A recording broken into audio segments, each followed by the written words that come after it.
कहते हैं कि धन से सुख खरीदा नहीं जा सकता, लेकिन फिर भी इंसान दिन रात इसी दौड़ में लगा रहता है। पर क्या सच में दौलत से खुशी मिलती है? इसी सवाल का जवाब हमें गौतम बुद्ध की एक अनमोल सीख में मिलता है। यह कहानी शुरू होती है प्राचीन भारत के एक समृद्ध नगर से, जहां एक धनी सेठ रहता था। नाम था समृद्धिदास। उसके पास अथाह संपत्ति थी, विशाल महल था, सैकड़ों नौकर चाकर थे, लेकिन फिर भी उसके चेहरे पर कभी सच्ची खुशी नहीं दिखाई देती थी। एक दिन नगर में खबर फैली कि गौतम बुद्ध अपने शिष्यों के साथ पास के वन में ठहरे हैं। लोग उनके दर्शन के लिए उमड़ पड़े। समृद्धिदास ने भी सुना और सोचा, शायद बुद्ध के पास मेरे सवाल का जवाब हो। वह अपनी रथ यात्रा पर निकला और बुद्ध के पास पहुंचा। चारों ओर शांति थी। बुद्ध एक वृक्ष के नीचे ध्यान में लीन थे। जब ध्यान समाप्त हुआ, समृद्धिदास उनके पास जाकर हाथ जोड़कर खड़ा हो गया। समृद्धिदास विनम्रता से, भगवान, मेरे पास सब कुछ है, धन, ऐश्वर्य, मान सम्मान, पर फिर भी मैं खुश नहीं हूं। कृपया बताइए, सच्चा सुख कहां मिलता है? गौतम बुद्ध मुस्कुराते हुए, समृद्धिदास, तुम्हें क्या लगता है कि धन से सुख खरीदा जा सकता है? समृद्धिदास झिझकते हुए, भगवान, मैंने सोचा था कि धन मुझे हर खुशी देगा, लेकिन अब मैं उलझन में हूं। गौतम बुद्ध एक छोटी सी लकड़ी उठाकर, अगर मैं इस लकड़ी को आग में डाल दूं तो क्या यह जल जाएगी? समृद्धिदास, हां भगवान, आग में डाली गई लकड़ी जल जाती है।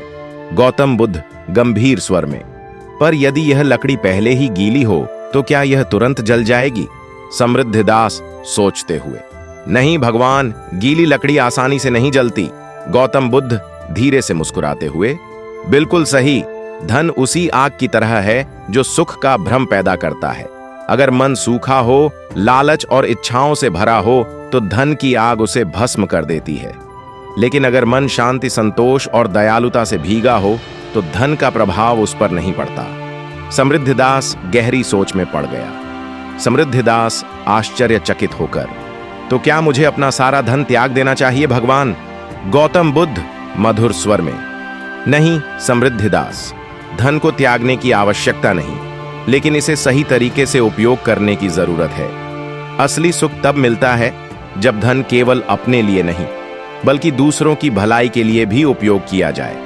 यदि धन से तुम किसी भूखे को भोजन दे सको, किसी बीमार की मदद कर सको, किसी जरूरतमंद को सहारा दे सको, तो यही असली सुख है। समृद्धिदास को अब समझ आ चुका था। उसने उसी क्षण संकल्प लिया कि वह अपने धन का उपयोग केवल अपने स्वार्थ के लिए नहीं, बल्कि दूसरों की सहायता के लिए करेगा। कहते हैं कि उसी दिन से समृद्धिदास ने अपने नगर में एक धर्मशाला खुलवाई, जहां हर भूखे को भोजन मिलता था। उसने गरीबों की सहायता करनी शुरू की, बीमारों का इलाज करवाया और अनाथ बच्चों के लिए एक विद्यालय भी बनवाया। धीरे धीरे वह महसूस करने लगा कि पहले जो खुशी उसे कभी नहीं मिली थी, अब वह हर दिन महसूस होती थी। उसे अब समझ आ गया था कि सच्चा सुख धन में नहीं, बल्कि दूसरों की भलाई में है। गौतम बुद्ध की यह सीख हमें भी यही बताती है, धन जरूरी है, लेकिन उससे ज्यादा जरूरी है उसका सही उपयोग। अगर हम अपने जीवन में इस बात को अपना लें, तो शायद हम भी समृद्धिदास की तरह सच्चे सुख का अनुभव कर सकते हैं।